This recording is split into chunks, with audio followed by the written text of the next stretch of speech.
Now with that out of the way, I want to introduce our first keynote speaker today, Helge Lund, the President and CEO of Statoil. While we're celebrating our first anniversary today, Helge is celebrating his 10th as CEO of Statoil, having been appointed almost exactly 10 years ago this month. That was just a few years after Statoil became a publicly listed company. And in that time, Statoil has become quite a different company, growing from a national oil company focused on development of Norway's offshore energy resources to a truly global oil and gas company with new finds in Brazil, in Tanzania, in Canada, and elsewhere. Statoil is one of the world's largest oil and gas companies, particularly as an offshore operator. Last year, it was the world's leading oil and gas explorer, measured by conventional discoveries. Statoil is the second largest supplier of natural gas to Europe after Gazprom, so particularly timely to have Helge with us today, given what's been in the news about European energy security. And it's also timely because North American shale revolution features prominently in Statoil's growth strategy, as I'm sure you'll hear, with the company having invested heavily in North American unconventional oil and gas resources in the past several years. And given its history in Norway, its history of state ownership, it also brings a unique perspective to many of the political issues and the public concerns that exist here about how we think about the oil and gas boom that's taking place in the US right now. So I'm very grateful to Helge for traveling from Norway to be with us here today. Really looking forward to his remarks, after which he'll have a conversation on stage with Dan Yergin. Again, if you have questions, write them on cards and we'll pass those to Dan.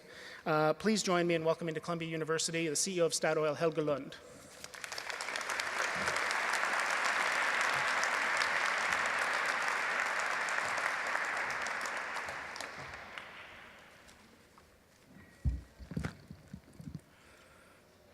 Thank you, Jason, and good afternoon, ladies and gentlemen.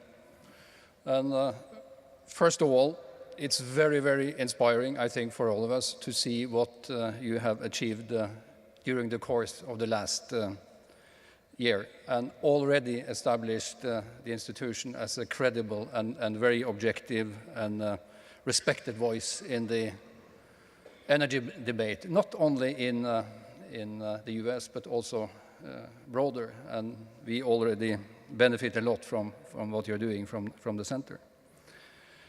Your mission statement talks about how you want to improve the quality of energy policy and energy dialogue through objective, balanced, and also rigorous analysis. And that is something I think we need now more than ever. For Statoil, and I think for the rest of the oil and gas industry, a policy framework supporting a sustainable future for our industry is of great importance. Energy issues, in our view, are more complex and also connected than ever before. As our program here today reflects, energy is front and center in many debates. First, energy policy is economic policy. In his State of the Union speech, President Obama talked about energy as one of the biggest factors in bringing jobs back to America. And at the same time, the International Energy Agency has warned that Europe could lose a third of its global share of energy-intensive export due to high energy prices. These are illustrations of why no politician can avoid having energy policy high on their agenda today. Energy policy is also environmental policy. And 25 years ago, here in New York City, actually, the former Norwegian Prime Minister Gro Harlem Brundtland presented the UN-commissioned report, Our Common Future. It established an unbreakable link between energy and development. And it is still recognized for having defined the term sustainable development as meeting the needs of today without compromising the ability for future generations to meet their own needs. At the time, this was a thought-provoking concept. Today, no responsible politician can ignore the importance of those words, and it's no longer a thought-provoking concept. Energy policy is also security policy. From the Arab Spring to the tensions currently between Russia and Ukraine, energy is an integrated part of those conflicts. And in Statoil, we just over a year ago experienced the tragedy of a terrorist attack, 40 people being killed, 5 from Statoil, at the gas plant in Amenas in Algeria.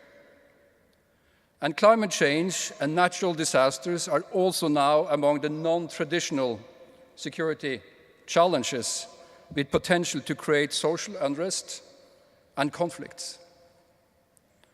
On that basis, our view is that security policy is not only a political or a military issue, it's also very definitely also on the corporate agenda.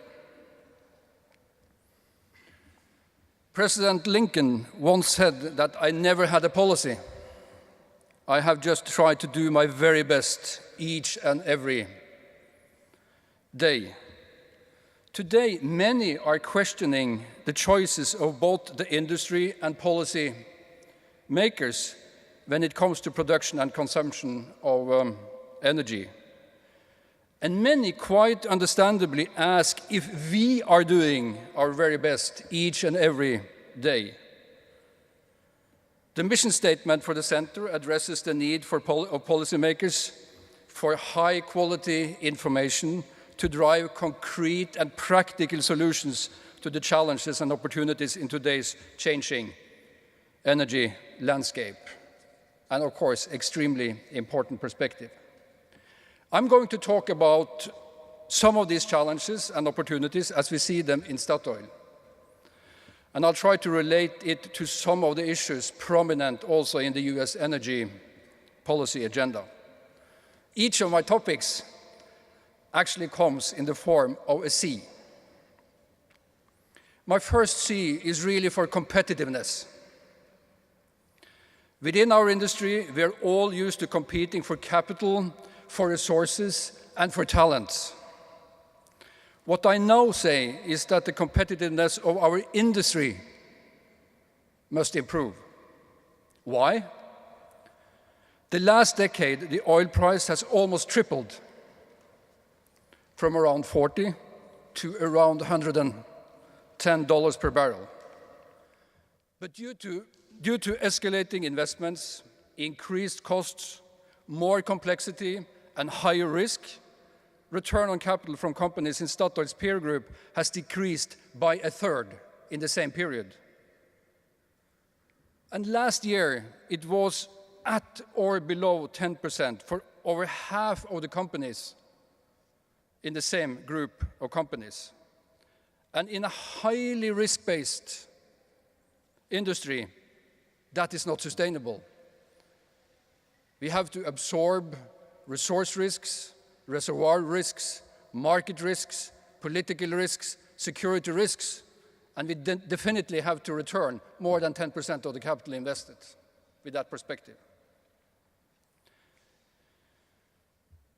And capital intensity and cost intensity are issues the industry, in my opinion, need to tackle ourselves.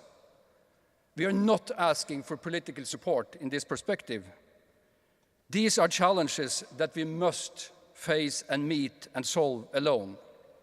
We need to build balance sheets that are robust in volatile markets, be more disciplined in the way we use capital, introduce more standardization and industrializations that other industries are doing, and work in partnerships as operators and across the supply chain to find more efficient and also smarter ways of working. Either we change our model of value creation to become substantially more efficient in how we use our resources, or we will, as an industry, in my opinion, over the long term, not be competitive in the race for capital and talent, and worse, we can not deliver on our mission of bringing light, heating, and also transportation to the world. My second C is for carbon, or maybe more precisely, for carbon efficiency. As we speak, sustainable energy for all is moving up on the political agenda, and rightly so. 1.3 billion people still lack access to electricity, and the global CO2 level continues climbing to new all-time highs. The latest reports from the UN's climate panel, IPCC, confirms that the climate change is real and that is happening now. The US administration National Climate Assessment that became public this week conclude, to my understanding, in the same direction. Extreme weather is estimated to have cost the American economy alone more than $100 billion in 2012. And globally, we are facing other issues as well, severe health consequences, breakdown of infrastructure, and more conflicts, to name a few. And to avoid a development where the 2-degree scenario is an illusion, we need new policy measures. Now is the time to strongly advocate for incentives that support investments in carbon-efficient solutions.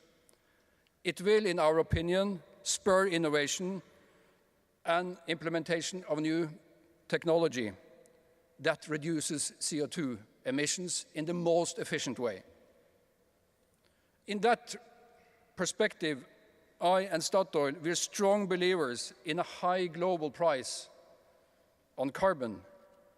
It would lead to more natural gas replacing coal in the power generation, reducing CO2 emissions by as much as 50%, perhaps more. And I think you have already seen the impact and the effect of this here in the US.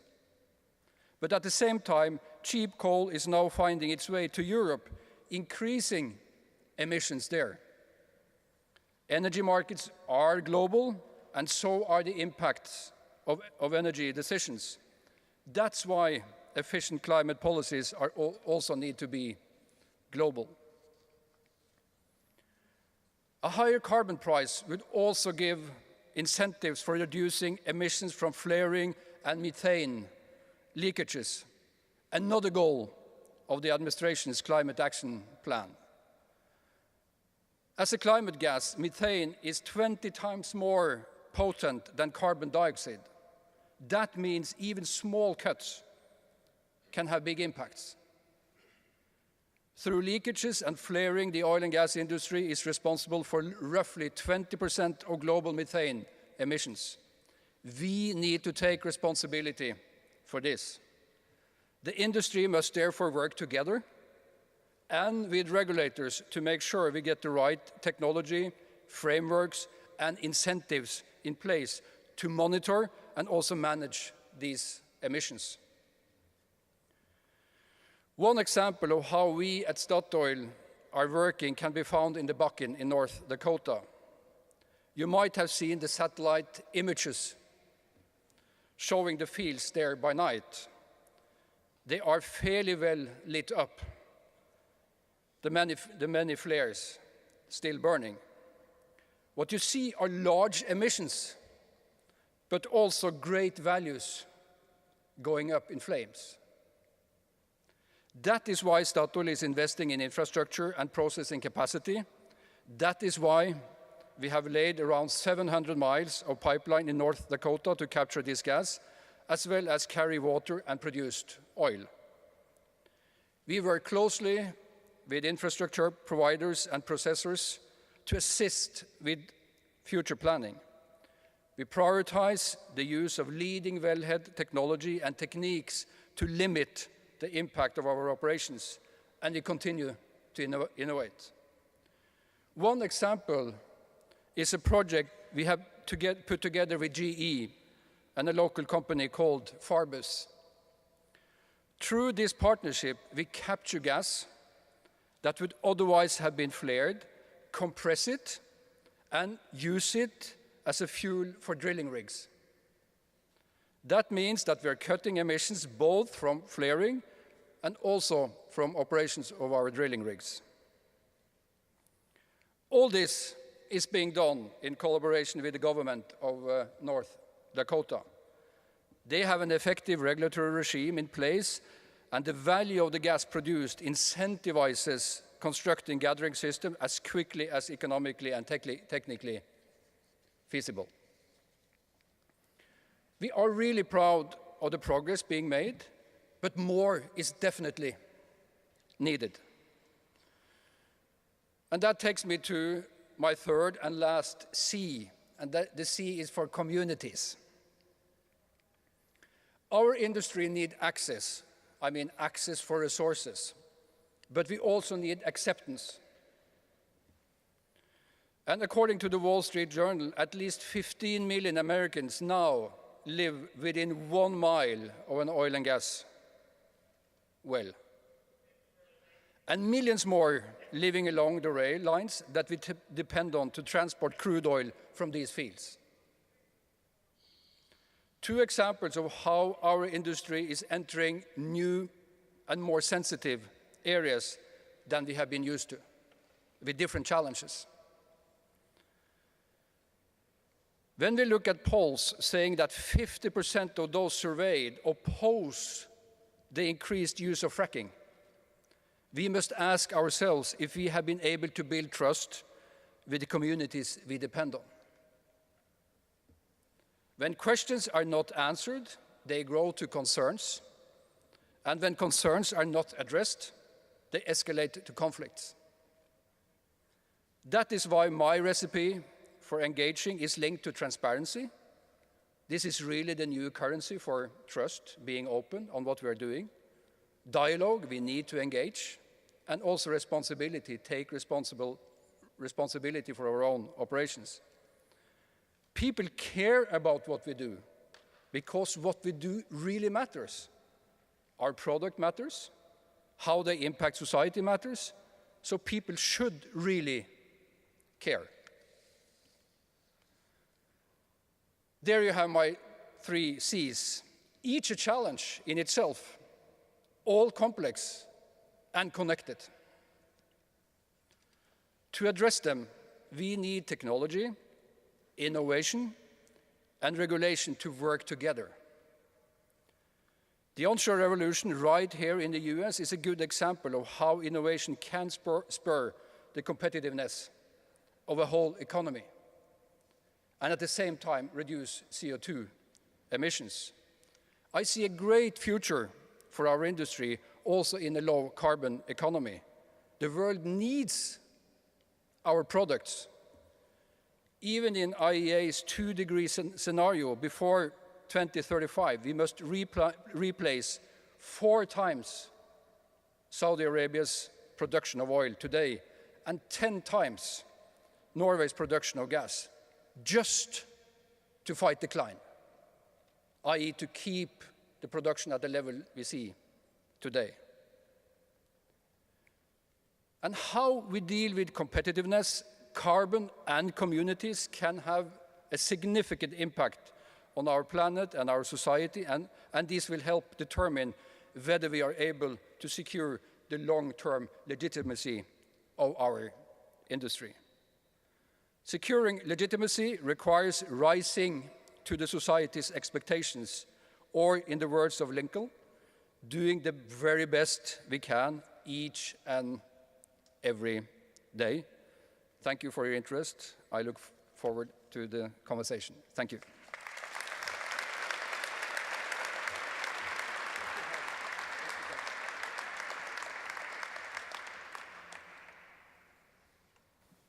Thank you very much, Helge, for that very thoughtful and insightful remarks, really about the oil and gas industry in, as you put it, a more carbon-efficient world.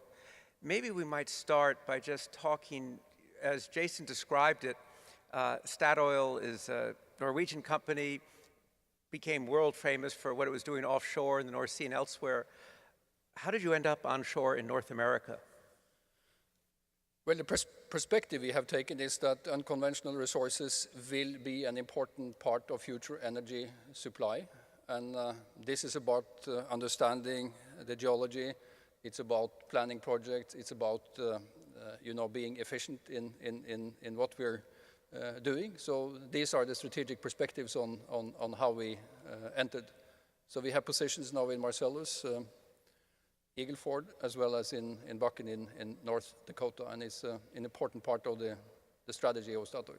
Right. You described how Statoil is focused on reducing methane as part of applying technology. It's been about 6 years now since this unconventional revolution began. Is the business the same as it was 6 years ago? Do we know more how to operate? I think we know much more. And I think many of us have been surprised how fast the improvements have been developing in terms of efficiency and improvements, and I think that will just continue. But I also think it has signaled, as I said in my speech, that there are issues that we need to solve, and methane is one of them. Well, so of course it's very important that we work with the infrastructure so that we flare as little as possible. You've emphasized methane, and of course in the last year or so it's taken on more prominence as an issue. Do we know how much methane is really produced in the drilling process, escapes? I mean, the estimates are quite wide. Is it sufficiently measured? I do not think we have the full scientific picture yet. That is one of the reasons why Statoil and other companies are working with the University in Texas and others to try to establish the baseline so that we know more in order to be able to also put in place the right actions. Right. You quoted both President Obama and the International Energy Agency on the much more, how the U.S. competitiveness has vis-a-vis Europe. Kind of how does Europe and European industry see the shale gas revolution in North America? Well, I think it's interesting to observe that the European energy policy, we set out with 3 objectives: to increase security of supply, to improve efficiency in the energy supply, and also reduce CO2 emissions. Actually, we have ended up with a more expensive system and more CO2 emissions, and therefore I think for energy intensive industries they are less competitive compared to the Americans, and I think you see more or less daily that there are quotes or announcements that European energy intensive companies are planning to make investments in the US. So I think the key point here to me is that we need simple mechanisms, and we need mechanisms that are global, because that is much easier and more efficient for companies, and you avoid carbon leakage from one area to another. Right.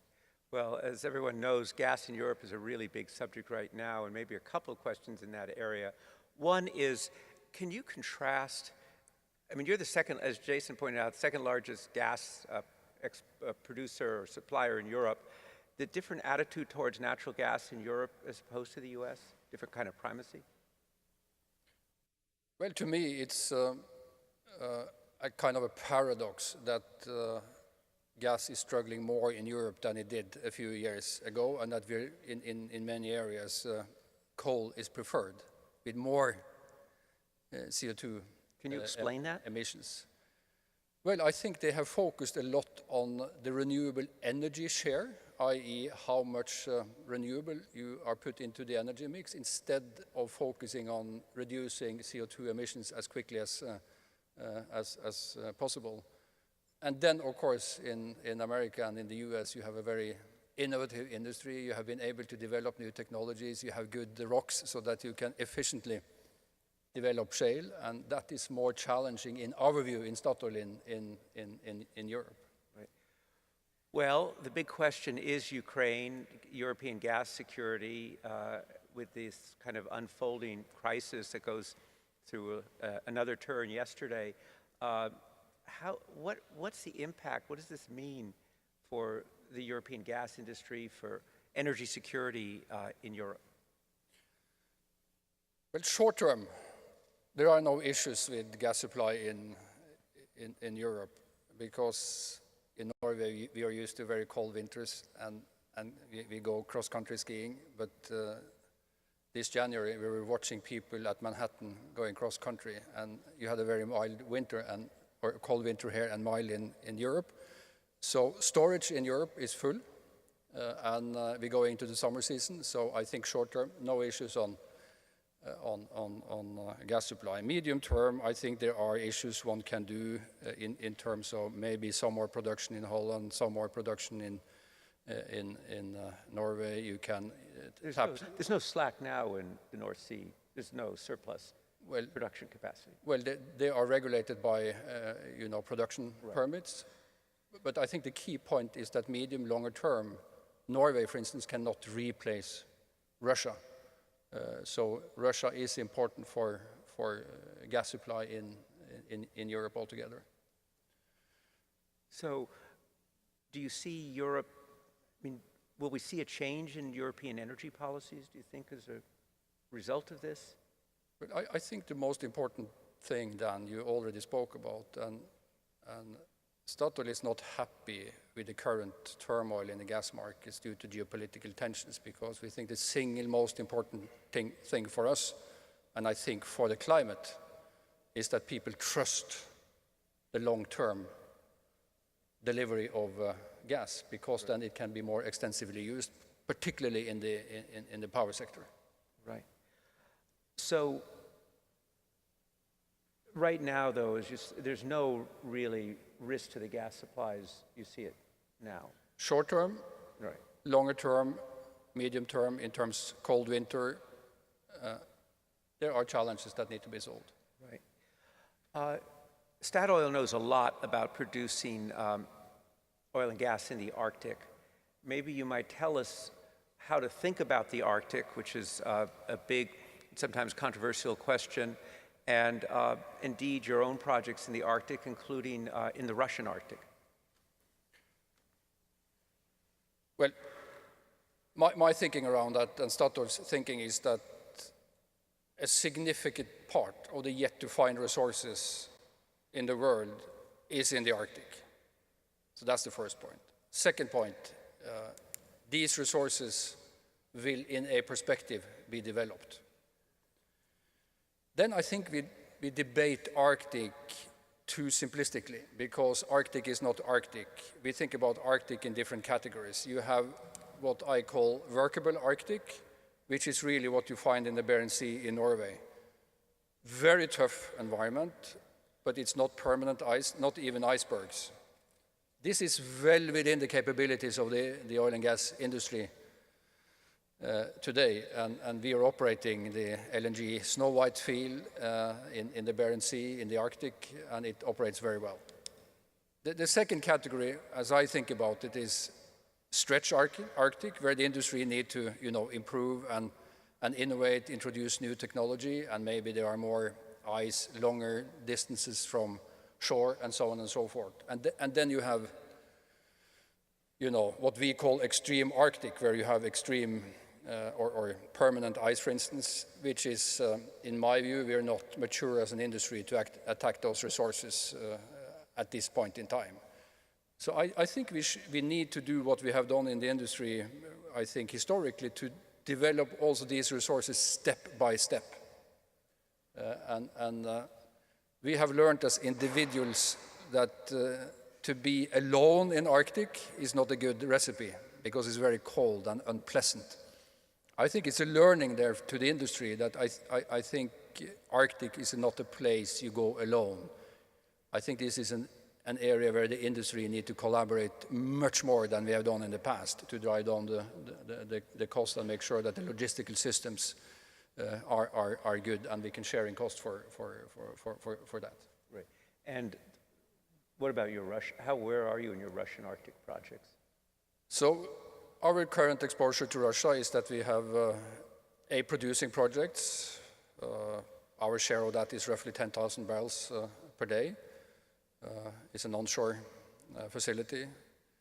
Then we have entered into a strategic long-term partnership with Rosneft for exploring for oil and gas in Arctic areas, particularly in the Barents Sea on the Russian side and in the Sea of Otsk, and that has progressed very well over the last few years. And to the best of my understanding, the current sanction regime does not hinder a further development of that. We have also 2 joint ventures onshore in the US where we look for shale and tight oil and gas resources. Let me then ask you about global prospects for tight oil, shale gas, and also prospects for area opening up, which is East Africa.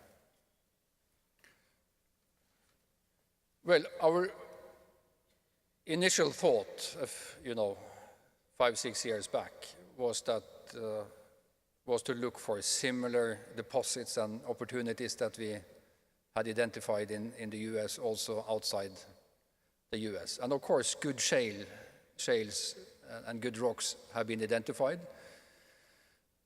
But if we think about Europe, the Statoil view is that we do not believe that shale will play a very meaningful role in the energy supply in Europe for, in the medium term. Because you need efficient rocks, i.e. so you can do it cost efficiently. You need a regulatory environment that is supporting, shale activities. Europe is typically more densely populated, and many of these shale, operations are very logistically intensive, and you also need financial incentives for on the ownership side to make it happen. And on top of that, I think it's fair to note that there have been a fair amount of political resistance against shale activities in Europe. So that is the view we take now, that in a meaningful time horizon, i.e. the next 10 to 15 years, we do not think that this will be a very, very important part in Europe. Of course, there are other areas that are interesting from a geological point of view: Australia, Argentina, Russia.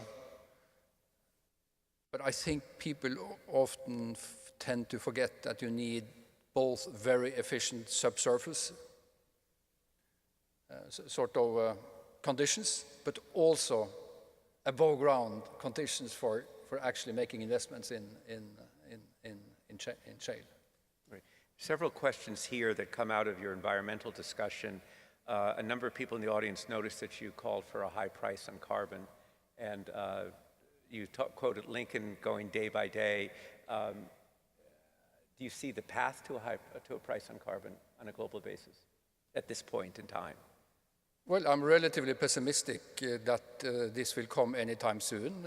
It has been on the agenda for a long time with very little progress. So I don't think we can rely only on this. Other mechanisms and other actions need to be taken as well. But my key point is really to try to make a framework to deal with CO2 emissions that is not based on picking winners, which I think there is a very tragic history for governments to do, but rather to create a framework where you stimulate the most efficient technology, and so that big and small companies can innovate to deal with it. Norway actually has, and I'm not asking for higher taxes in Norway, but just have that on the record, please. It's for the record. But we actually have a CO2 tax of roughly $75 per ton. And I can assure you, every project that is reducing CO2 emissions at a cost of lower than $75 are implemented. So we know that it's working. But of course, the problem, if countries do that in isolation, you can easily get carbon leakage. So therefore, it's so important that you at least try to create a broader framework. What has been, again, a couple of questions, what has been your experience with carbon capture and sequestration?